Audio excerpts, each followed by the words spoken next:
Hello बच्चों, कैसे हैं आप लोग? अच्छे होंगे, उम्मीद करते हैं सब लोग घर पे होंगे और सेफली होंगे।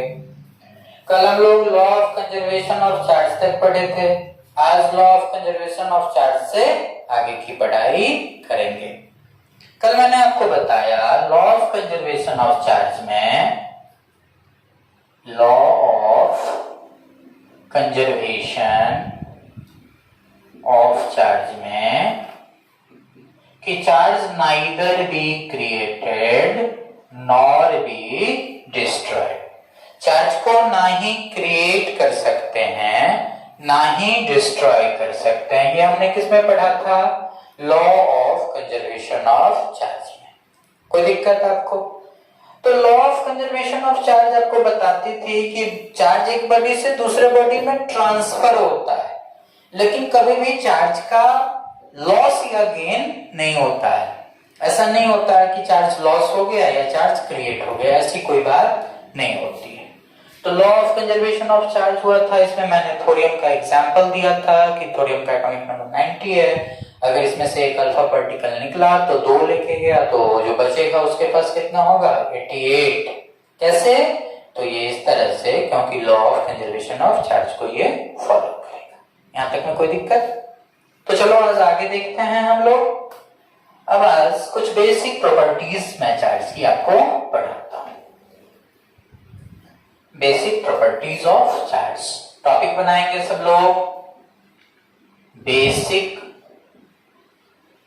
Properties of charge. Basic properties of charge, charge के बेसिक गुण। मैंने कहा कि इलेक्ट्रॉन और प्रोटॉन के वजह से मेनली चार्ज होता है। कल मैंने बताया था कि charge is the intrinsic property of matter, बताया था। तो मान लो ये इलेक्ट्रॉन है, ये प्रोटॉन है और ये न्यूट्रॉन है। मैंने बताया था इलेक्ट्रॉन पे कैसा चार्ज है? नेगेटिव। प्रोटॉन पे कैसा है? पॉजिटिव। और न्यूट्रॉन कैसा है? न्यूट्रल। सपोज करो कि कोई एक कंडक्टिंग बॉडी है ए, और इसके बगल में एक कंडक्टिंग बॉडी इसके कांटेक्ट में आता है बी। ए से बी में एक इलेक्ट्रॉन चार्ज ट्रांसफर होता है, एक इलेक्ट्रॉन जाता है किससे? ए से बी में चला जाता है। तो बी पे कितना चार्ज डेवलप होगा? एक इलेक्ट्रॉन के बराबर। कितना डेवलप होगा? एक इलेक्ट्रॉन के बराबर। तो हमको जानना चाहिए कि एक इलेक्ट्रॉन पे चार्ज कितना होता है।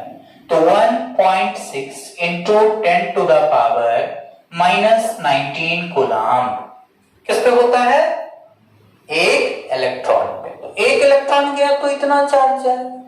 मान लो अगर ए से बी बॉडी में 2 इलेक्ट्रॉन जाता तो 2 इंटू एक इलेक्ट्रॉन पे जो चार्ज है वो, अगर 3 इलेक्ट्रॉन्स जाते तो 3 इंटू एक पे जितना चार्ज है उतना जाएगा। मतलब आप क्या देख रहे हो कि जितने इलेक्ट्रॉन का ट्रांसफर होगा उतना नंबर ऑफ इलेक्ट्रॉन्स, मतलब number of transfer electrons into charge 1 on 1 electron से अगर हम मल्टीप्लाई कर दें तो जो बॉडी चार्ज गेन कर रही है, जो बॉडी इलेक्ट्रॉन एक्सेप्ट कर रही है, उस पे जाने वाला टोटल चार्ज कैलकुलेट हो जाता है। एक इलेक्ट्रॉन गया तो कितना charge? 1.6 into 10 to the power -19। 2 जाता तो 2 इंटू इतना, 3 जाता तो 3 इंटू इतना। कहने का मतलब है कि चार्ज के जाने से जितना इलेक्ट्रॉन जाएगा उतना टाइम्स उस पे चार्ज डेवलप होगा।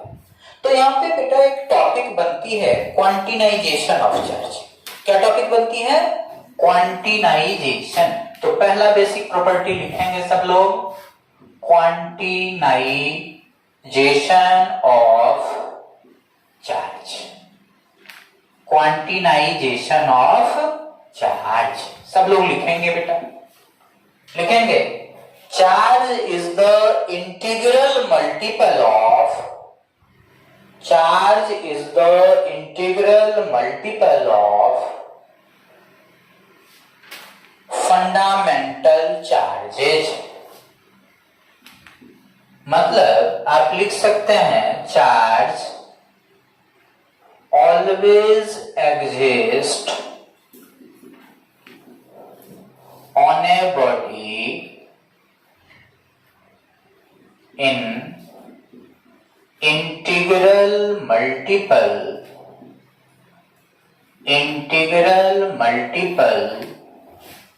of fundamental charges।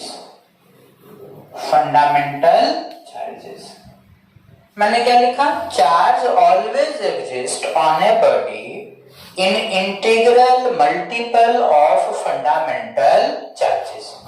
Fundamental charges कहने का मतलब क्या बेटा? इलेक्ट्रॉन और प्रोटॉन। अगर किसी बॉडी पर एक इलेक्ट्रॉन का ट्रांसफर होता है तो कितना चार्ज जाएगा? एक इलेक्ट्रॉन के बराबर, मतलब 1.6 into 10 to the power -19 coulomb. ये माइनस में क्योंकि इलेक्ट्रॉन पे जा रहा है। अब आप जानते हो 9th क्लास में पढ़े होगे कि प्रोटॉन पे कितना होता है? Plus 1.6 into 10 to the power -19 coulomb. तो एक प्रोटॉन ट्रांसफर होगा तो इतना जाएगा। अगर बेटा सपोज करो 2 जाता तो कितना होता? 2। 3 जाता तो 3 इंटू इतना हो जाता। तो अगर इस लॉ को हम मैथमेटिकली देखें तो Q इक्वल्स टू NE, क्या फॉर्मूला बनेगा? Q equals to NE। Q का मतलब total number of charge, N का मतलब number of electrons transferred, and E का मतलब charge on an electron. Q यहां पे क्या है बेटा? टोटल चार्ज है। क्या है? Total charge. N क्या है? Number of electrons transfer from one body to another. एक बॉडी से दूसरे बॉडी पे जितना इलेक्ट्रॉन गया वो बताता है कौन चीज? N। और E का मतलब क्या है? Charge on an electron. आप जानते हो एक इलेक्ट्रॉन पे कितना चार्ज होता है? 1.6 into 10 to the power -19 coulomb. तो ये फॉर्मूला बन गया Q equals to NE, where Q is equal to total charge, N is equal to number of transferred electron from one body to another, और E is equal to charge on an electron। तो पहली property बेटा आप लोग सीख गए, क्वांटिनाइजेशन of charge. क्वांटिनाइजेशन of charge में क्या सीखा आपने? कि चार्ज क्या है? क्वांटिनाइज्ड है। क्वांटिनाइज्ड कहने का मतलब कि चार्ज को हम कैलकुलेट कर सकते हैं। किस फॉर्म में? इंटीजर के फॉर्म में, है कि नहीं? तो charge always exist on a body. Charge हमेशा एग्जिस्ट करता है किसी बॉडी पर इन इंटीग्रल मल्टीपल, मतलब इंटीजर के मल्टीपल के फॉर्म में। किसके? तो फंडामेंटल चार्जेस, मतलब इलेक्ट्रॉन और प्रोटॉन के इंटीग्रल मल्टीपल के फॉर्म में चार्ज एग्जिस्ट करता है किसी भी बॉडी पर। तो यहां फॉर्मूला बना था बेटा क्या? Q equals to NE। क्या फॉर्मूला था? Q इक्वल्स टू NE, जहां Q क्या था? Total charge. N क्या था? Number of transferred electron from one body to another, और E क्या था? Charge on an electron. चलो जल्दी से नोट करो आप लोग, इस पे एक क्वेश्चन करा देता हूं आप लोग को। चलो इसको हम लोग मिटाते हैं और इस पे एक क्वेश्चन देखते हैं। किस पे बेटा? क्वांटिनाइजेशन ऑफ चार्ज पे। हम लोग क्या पढ़ रहे हैं? Basic properties of charge. तो चलो एक क्वेश्चन जल्दी से नोट करो और बना के देखो आप लोग। अब बताओ किसी भी बॉडी पे क्या 1/2 चार्ज होगा? कभी 1/2 इलेक्ट्रॉन? कभी ऐसा होगा कि एक इलेक्ट्रॉन है, ये मान लो इसको हमने आधा काट दिया, ये इधर चला गया, इधर चला गया, ऐसा कभी पॉसिबल नहीं। तो क्या होगा? पूरा का पूरा इलेक्ट्रॉन जाएगा। तो बाबू जब पूरा का पूरा इलेक्ट्रॉन जाएगा तो फिर इंटीजर के फॉर्म में आएगा, ये हाफ नहीं आएगा, फ्रैक्शन में नहीं आएगा। इसलिए डेसिमल में, फ्रैक्शन में नहीं आएगा। जब भी आएगा किस में आएगा? इंटीजर में आएगा। तो चलो देखते हैं हम इसको। एक क्वेश्चन लिखेंगे can a charge of, question number 1 है किसका, क्वांटिनाइजेशन ऑफ चार्ज का। Can a charge of +8 into 10 to the power -18 coulomb is possible to give a body, एकदम बेसिक क्वेश्चन है। क्या क्वेश्चन मैंने लिखा है, न्यूमेरिकल एक आपको करा रहा हूं। Can a charge of +8 into 10 to the power -18 coulomb is possible to give a body, मतलब किसी बॉडी को 8 into 10 to the power -18 coulomb charge देना क्या संभव है? कैसे हम निकालेंगे भाई? टोटल चार्ज कितना है इस बॉडी पे? 8 into 10 to the power 18। देखो बेटा, न्यूमेरिकल बनाते वक्त सबसे पहले न्यूमेरिकल को बार बार ध्यान से पढ़ना और उसमें क्या दिया है ना इसको पहले नोट डाउन कर लेना और फिर जो निकालना है उसको व्हाइट कर देना और तब सोचना कि कौन सा फॉर्मूला अप्लाई करेंगे। इस तरह से न्यूमेरिकल बनाना बेटा, घबराने की जरूरत नहीं है, बिल्कुल शांत होकर बनाओ। तो इसका सॉल्यूशन देखते हैं ना, फिर आप लोग भी बनाना, घर पे प्रैक्टिस करना। देखो बेटा जरा सोच समझ के देखो क्या गिवन है। गिवन है Q इक्वल्स टू कितना, 8 into 10 to the power -18 coulomb. ये गिवन क्या निकालना है? Can a charge of this is possible to give a body, मतलब क्या इतना नंबर ऑफ इलेक्ट्रॉन्स दिया जा सकता है, मतलब n is equal to what, है ना। तो आप अभी जस्ट मैं आपको पढ़ा रहा था बाय क्वांटिनाइजेशन, बाय क्वांटिनाइजेशन ऑफ चार्ज। मैं अभी आपको पढ़ा रहा था क्वांटिनाइजेशन ऑफ चार्ज। तो बाय क्वांटिनाइजेशन ऑफ चार्ज क्या होगा? Q इक्वल्स टू Ne, मैं इधर लिख रहा हूं देखना, Q इक्वल्स टू कौन चीज, Ne। बाबू देखो Q की वैल्यू कितनी दी हुई है, 8 into 10 to the power -18 coulomb. n you should calculate, आपको निकालना है। और एक इलेक्ट्रॉन पे चार्ज कितना है, 1.6 into 10 to the power -19 coulomb. मतलब आपको कैलकुलेट क्या करना है, n। तो चलो n कैलकुलेट करते हैं। n is equal to, n इधर ही रहने देते हैं, कंफ्यूजन नहीं होगा। 8 into 10 to the power -18 by 1.6 into 10 to the power -19 coulomb is equal to n।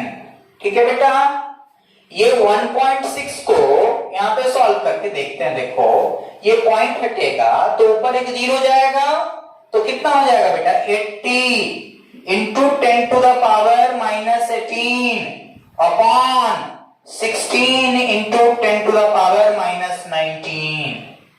ठीक है, 16 का टेबल पर है वो, 16 5 80 होता है, क्या होता है ना। तो 16 5 80, इसको सॉल्व करो ना रे। देखो ये 5 into 10 to the power -18 divide में होगा, ऊपर जाएगा तो क्या होगा, प्लस होगा, तो क्या हो जाएगा, इंटू 10 to the power 19।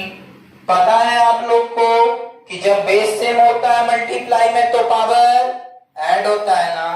तो -18 और +19 घट के कितना आएगा रे, 1, मतलब कितना हो जाएगा, 10। तो 5 into 10, 5 into 10 कितना होता है, हाफ सेंचुरी, मतलब कितना, 50। तो देखो n क्या आ गया, n की वैल्यू कितनी आ गई, 50।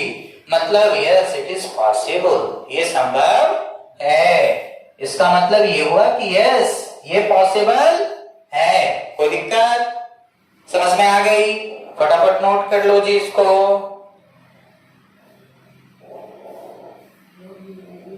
चलो जी फटाफट नोट करो।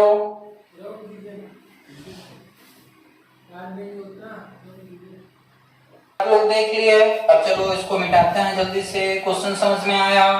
इस क्वेश्चन में बस एक जादू थी कि अगर n इंटीजर आता है तो ये पॉसिबल है, अगर n इंटीजर नहीं आता है तो ये पॉसिबल नहीं है। तो हम लोग क्या डिस्कस कर रहे थे जी? Basic properties of charge. तो बेसिक प्रॉपर्टीज ऑफ चार्ज में क्या पढ़े कि चार्ज पहला पढ़े थे हम लोग कि चार्ज क्वांटिनाइज्ड है मतलब Q इक्वल्स टू NE। अब इससे आगे बढ़ते हैं जी थोड़ा सा। अब दूसरा प्रॉपर्टी बी में, ये तो आपने देखा, अब भी देख लेते हैं जरा। जैसे मान लो कि एक कोई बॉडी है ए नाम का, आर्यन नाम का एक कोई बॉडी है। इस बॉडी पे मान लो सपोज करो बाबू यहाँ पे 3 कूलम चार्ज है, यहाँ पे 2 कूलम चार्ज है और यहाँ पे 5 कूलम चार्ज है। सोच के देखना बेटा, पूछेगा इस बॉडी पे टोटल चार्ज कितना है। बेटा यहाँ पे एक रूल है, एक प्रॉपर्टी है कि charge is additive in nature, additive in nature. Nature कहने का मतलब स्वभाव में चार्ज को जोड़ा जा सकता है। कैसे जोड़ा जा सकता है? नॉर्मल लॉ ऑफ अलजेब्रा से। आपको मम्मी ने दिया 10 रुपया, पापा कंजूस होता है, पापा 5 रुपया, भाभी ने 100 रुपया, टोटल कितना हो गया? भाभी का कंट्रीब्यूशन 100 रुपया, मम्मी का कंट्रीब्यूशन 10 रुपया, पापा का कंट्रीब्यूशन 5 रुपया, कुल मिला के कितना हो गया? 115 रुपया का कंट्रीब्यूशन। कैसे पता चला भाई? हमने सबको नॉर्मल अलजेब्रा से ऐड कर दिया। तो यहाँ क्या हम इंग्लैंड से अलजेब्रा लाएंगे? नहीं, यहाँ भी हम अलजेब्रा यहीं से अपना देसी अलजेब्रा यूज करेंगे। बेटा ये 3 कूलम है, ये कितना है? 2 कूलम है, ये कितना है? 5 coulomb.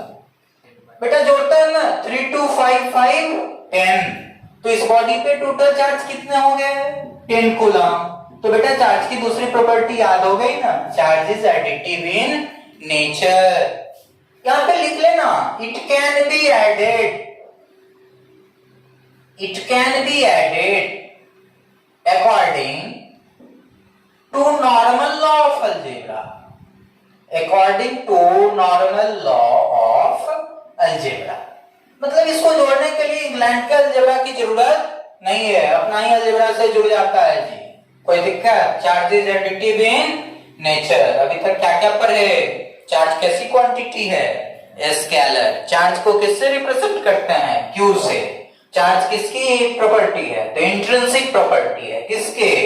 Fundamental particles of matter की। कोई दिक्कत? चार्ज कैसी क्वांटिटी है? स्केलर। चार्ज का ऐसा यूनिट? कूलम। चार्ज का डायमेंशनल फॉर्मूला 80। याद रखना रे बाबा, कोविड-19 से तुम्हारा एग्जाम नहीं आगे बढ़ने वाला, वो टाइम पर ही होगा, इसलिए याद करना। चार्ज का डायमेंशनल फॉर्मूला 80। कोई प्रॉब्लम? लॉक करूं इसे? तो पहला क्या सीखा आपने कि charge is additive in nature, charge is quantized, charge को हम ऐड कर सकते हैं। यहां तक में कोई प्रॉब्लम समझ में आ गई बात? अब चलो आगे बढ़ते हैं, फिर इसको मिटाते हैं, फिर आगे कवर करते हैं।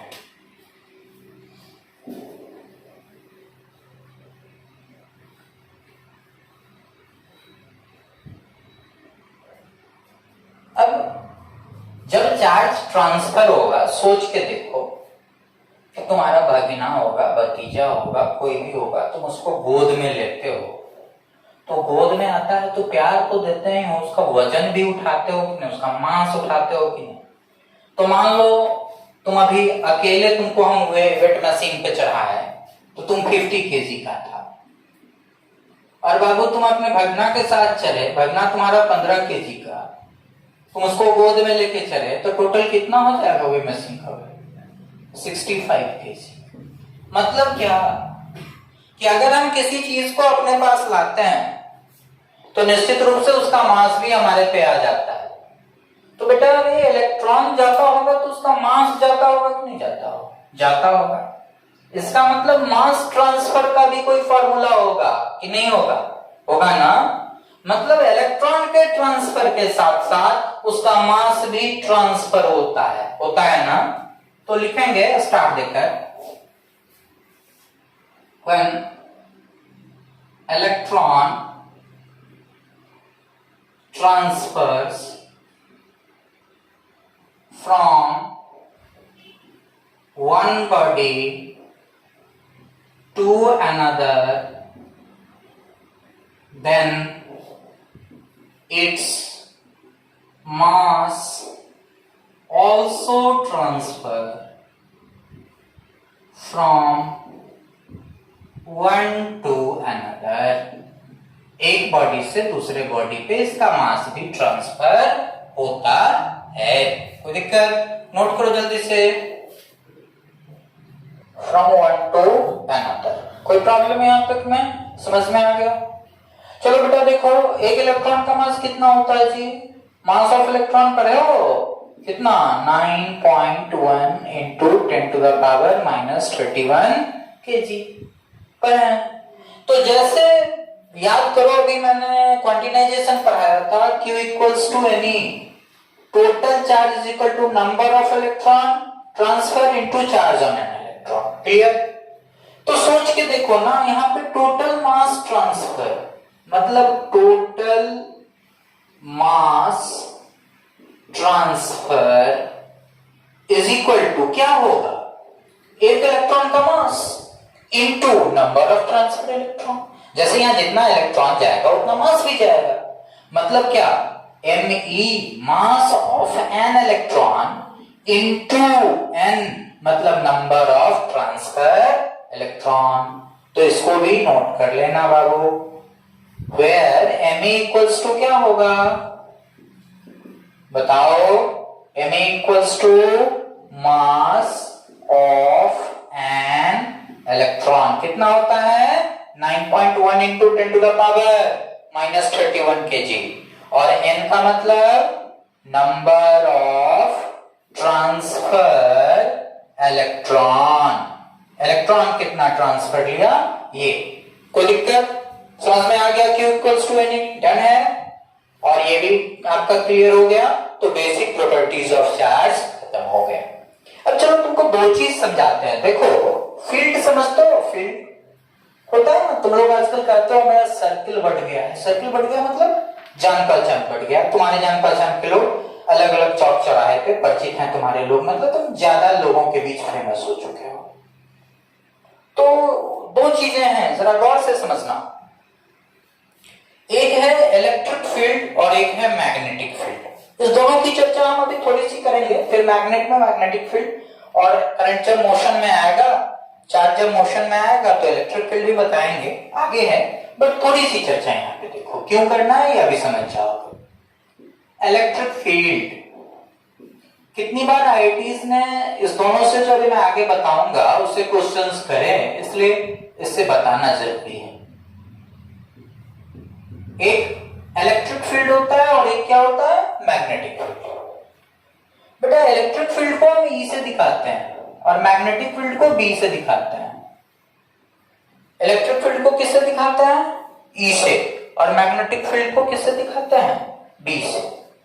याद रखना, इलेक्ट्रिक फील्ड भी वेक्टर, मैग्नेटिक फील्ड भी वेक्टर। दोनों का दोनों क्वांटिटी कैसा है?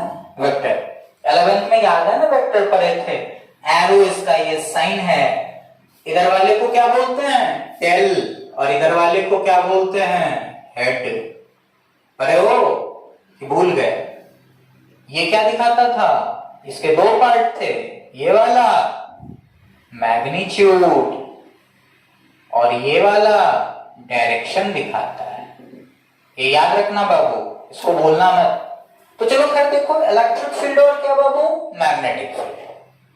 ध्यान दो, मान लो यहाँ पे प्लस क्यू चार्ज है, तो आप देखते हो ना कि अगर कोई नेकेड वायर से चार्ज फ्लो कर रहा है और हम उसके पास जाते हैं तो वो क्या करता है? हमको अपनी तरफ अट्रैक्ट कर लेता है। मतलब चार्ज के चारों तरफ का वो हिस्सा जिसमें उसका इन्फ्लुएंस काम करता है, उसका प्रभाव काम करता है, उसे क्या कहते हैं बेटा? Electric field. अभी सिर्फ समझना है, नोट नहीं करना। इलेक्ट्रिक फील्ड किसे कहते हैं?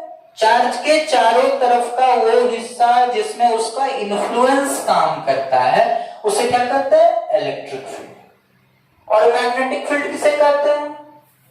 मैग्नेट के चारों तरफ का वो हिस्सा जिसमें उसका इन्फ्लुएंस काम करता है, उसे क्या कहते हैं? Magnetic field. जैसे मान लो मैग्नेट मुजफ्फरपुर में रखे हैं तो मुंबई की चीज को खींच लेगा क्या? नहीं संभव है।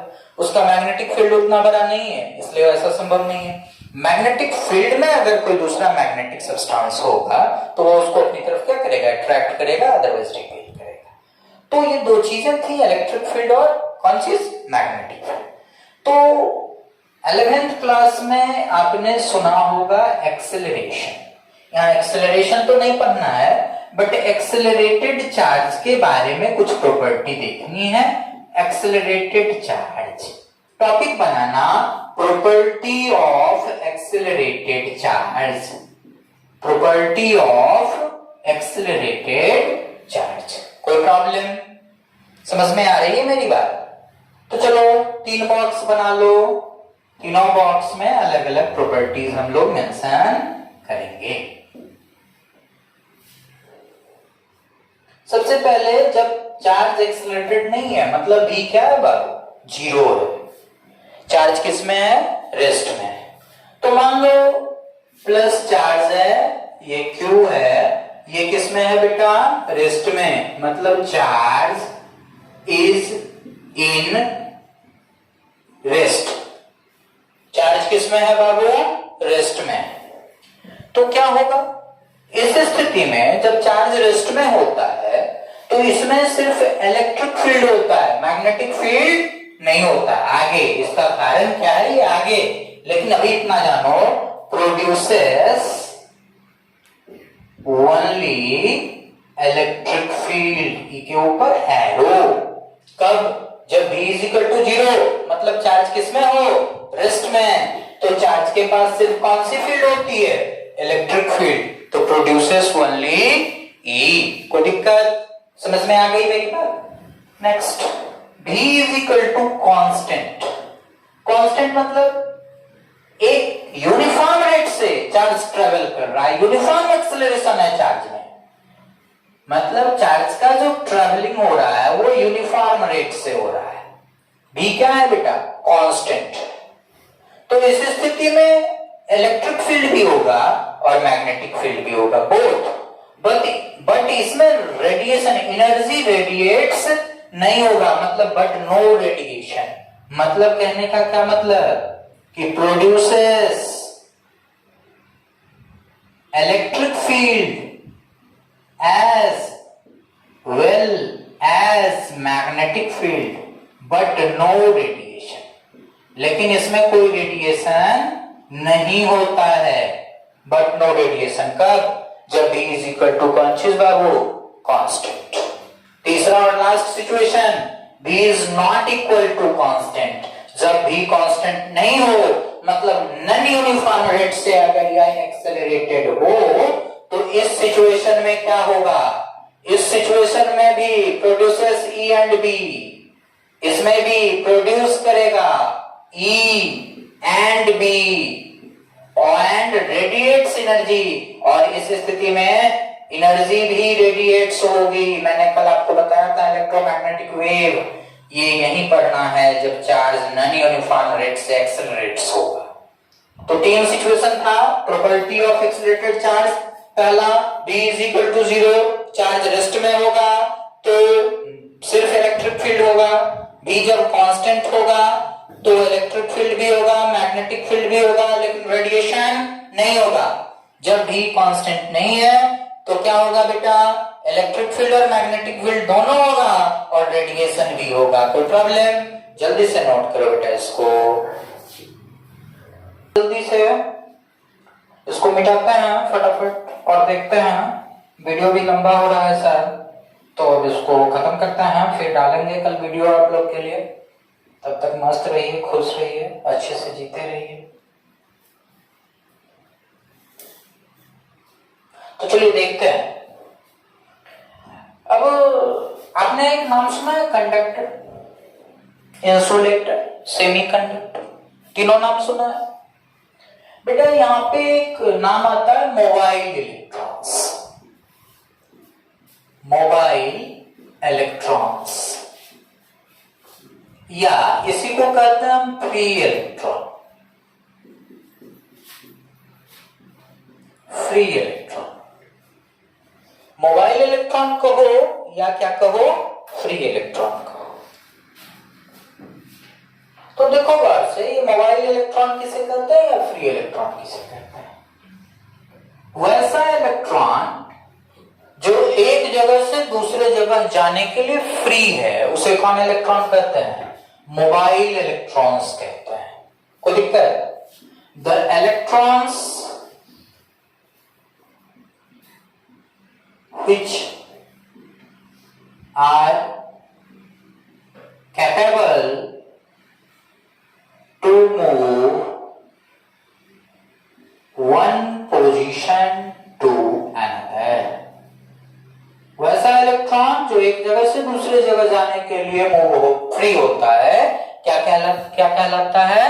मोबाइल इलेक्ट्रॉन्स या फ्री इलेक्ट्रॉन्स कहलाता है। कोई दिक्कत? अब सोच के देखो ना, ये मोबाइल इलेक्ट्रॉन्स जिसमें प्रेजेंट होगा वो कंडक्टर होगा, जिसमें ये मोबाइल इलेक्ट्रॉन्स प्रेजेंट नहीं होगा वो इंसुलेटर होगा। और इस कंडक्टर और इंसुलेटर के बीच में जिसकी प्रॉपर्टी होगी उसे हम सेमीकंडक्टर कहेंगे। तो कंडक्टिविटी के बेसिस पर अगर हम मटेरियल को डिवाइड करें तो तीन तरह का हो जाएगा ना। एक कौन? कंडक्टर। डिफिनीशन तुम लोग खुद से लिखना। The substances which allows charges passes through it is known as conductor. दूसरा, the substances which do not allow charge passes through it is known as insulator. और तीसरा, सेमीकंडक्टर। सेमीकंडक्टर मींस वैसा substance जो अपने से कुछ चार्ज को जाने देता है, कुछ को नहीं जाने देता। जनरली मेटल्स क्या होते हैं? कंडक्टर होते हैं। नॉन मेटल्स इंसुलेटर होते हैं। और मेटालॉइड सेमीकंडक्टर कैरेक्टर के होते हैं। कोई दिक्कत? तो कंडक्टिविटी के बेसिस पर मैंने मटेरियल को ब्रॉडली ये तीन पार्ट में बांटा। एक कंडक्टर, एक दूसरा इंसुलेटर और तीसरा सेमीकंडक्टर। कंडक्टर में large amount of free electrons होते हैं, इंसुलेटर में फ्री इलेक्ट्रॉन्स नहीं होते हैं, और सेमीकंडक्टर में फ्री इलेक्ट्रॉन्स बहुत कम होते हैं। तो ये तीन चीजें आप लोग समझ गए ना, कंडक्टर, इंसुलेटर और सेमीकंडक्टर। कहीं कोई दिक्कत आपको समझ में आ गई बात? अब चलिए नेक्स्ट। अब हेडिंग बनाओगे वायरिंग। क्या बनाओगे? वायरिंग। वायरिंग क्या होता है? घर बनवाते होंगे, पापा जी घर बनवाए होंगे, मम्मी घर बनवाई होगी, बहन घर बनवा, कोई भी आदमी घर बनवाया होगा।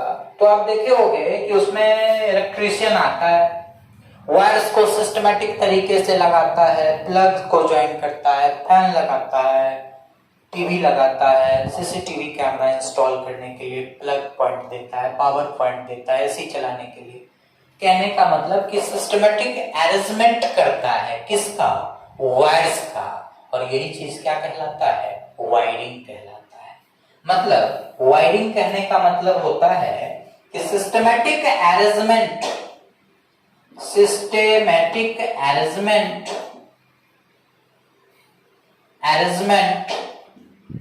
of wires is called wiring। उसे हम क्या कहते हैं? वायरिंग कहते हैं। अब वायरिंग में तुम देखते होगे रेड कलर का वायर होता होगा, ब्लैक कलर का होता होगा, ग्रीन कलर का होता होगा। तो हम अभी टाइप्स ऑफ वायर्स पे चर्चा करेंगे, पहले इसको जल्दी से नोट कर लो।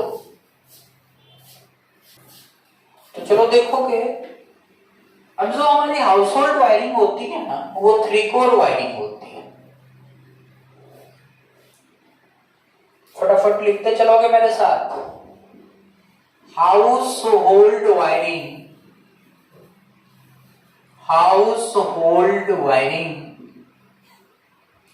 Consist 3 core wiring. House hold wiring कितने कोर की होती है? 3 कोर की होती है। चलो ये में देखो क्या होती है। एक होता है लाइव वायर। कौन वायर होता है? Live wire. Live wire red colour का होता है। किस कलर का होता है? रेड कलर का। It is red in colour. और ये क्या करता है? चार्ज को कैरी करता है। मतलब कैरीज चार्ज। ये किसको कैरी करता है? चार्ज को। बी में एक वर्ड होता है ब्लैक कलर का,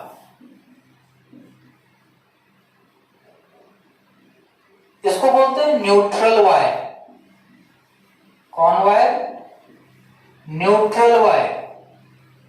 ये किस कलर का होता है? जिस कलर का मार्कर है, ब्लैक कलर का। मार्कर का इंक जिस कलर का है, ब्लैक कलर का। ये क्या करता है? रिटर्निंग करंट को लाता है। किसको लाता है? रिटर्निंग करंट को। क्लियर? और तीसरा है अर्थ वायर। अर्थ वायर कहने का मतलब, कोई आदमी जब आपको हाँ करता है इशारों में तो क्या ग्रीन सिग्नल देता है। तो कैसा कलर का है ये? ग्रीन कलर का। किस कलर का? ग्रीन कलर का। ये क्या कैरी करता है? बताएंगे आप लोग। एक्स्ट्रा अमाउंट ऑफ चार्ज को कैरी करता है। किसको कैरी करता है? Extra amount of charge. तो तीन तरह के वायर होते हैं। House hold wiring consist three core wiring. First, live wire. It is red in color. It carries charge. Second, neutral wire. It is black in color. It consists returning current. Third, earth wire. It is green in color. It consists extra amount of charge. कोई problem? तो यहाँ पे एक topic निकल के आ रही है सामने, अर्थिंग। अर्थिंग किसे कहते हैं? चलो जल्दी से स्टार बनाओ और अर्थिंग लिख के डाल दो। अर्थिंग किसे कहते हैं? अर्थिंग का ही दूसरा नाम ग्राउंडिंग भी है। इसका दूसरा नाम क्या है? ग्राउंडिंग। ग्राउंडिंग कहने का मतलब भी अर्थिंग ही होता है। क्या होता है कि मेटल का प्लेट एक जमीन के अंदर बरी मतलब गाड़ दिया जाता है, डाल दिया जाता है, उससे साथ ये ग्रीन कलर का जो अर्थ वायर है अटैच कर दिया जाता है। इससे जो एक्स्ट्रा चार्ज, जो एक्स्ट्रा चार्ज है वो किससे शेयर हो जाता है? अर्थ से। और हमारे घर में लगे हुए डिफरेंट इलेक्ट्रॉनिक एप्लायंसेस के बॉडी में करंट आने से हम बच जाते हैं और इस तरह से हमको करंट नहीं लगता है। तो अर्थिंग क्या है? तो the process of sharing extra amount of charge with earth. Earth से एक्स्ट्रा अमाउंट ऑफ चार्ज के शेयर करने की प्रक्रिया क्या कहलाती है? अर्थिंग कहलाती है। समझ में आई मेरी बात? अर्थिंग किसे कहते हैं? Process of sharing extra amount of charge with earth is called earthing. The process of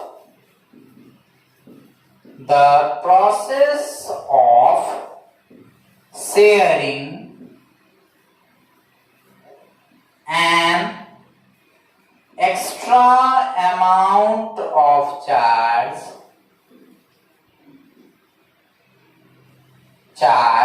is called earthing. उसे क्या कहते हैं हम लोग? अर्थिंग कहते हैं। कोई प्रॉब्लम? चार्ज का एक्स्ट्रा अमाउंट शेयर करने की प्रक्रिया क्या कहलाती है? अर्थिंग कहलाती है। The process of sharing an extra amount of charge सीधे यहाँ विथ अर्थ कौन लिखेगा?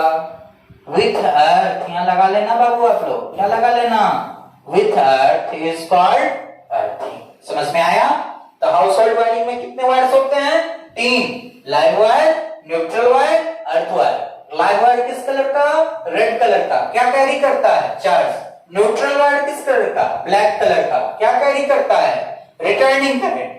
अर्थ वायर किस कलर का? ग्रीन कलर का। क्या कैरी करता है? Extra amount of charge. और यहाँ एक टॉपिक पढ़े हम लोग, कौन चीज? अर्थिंग। कोई प्रॉब्लम? समझ में आ गई बात? तो इसको मिटाओ जल्दी से और अगले दिन की टॉपिक लिखो। कल की टॉपिक डालो सब लोग, ways of charging. Ways of charging, charging के मेथड्स, ये कल पढ़ेंगे हम लोग। आज के लेक्चर में इतना ही। कल इसके वेज ऑफ चार्जिंग को आपको पढ़ाएंगे कि कैसे कैसे चार्ज किया जाता है किसी बॉडी को।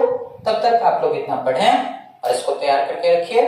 कोई दिक्कत हो अगर आपको इससे संबंधित तो कमेंट बॉक्स में पूछ लीजिए, और कोई प्रॉब्लम तो डिस्कस कर लीजिएगा। कमेंट बॉक्स में अपना क्वेश्चन डाल दीजिएगा, मैं देख के आपका जवाब मैसेज कर दूंगा। कोई दिक्कत? Stay home, stay safe.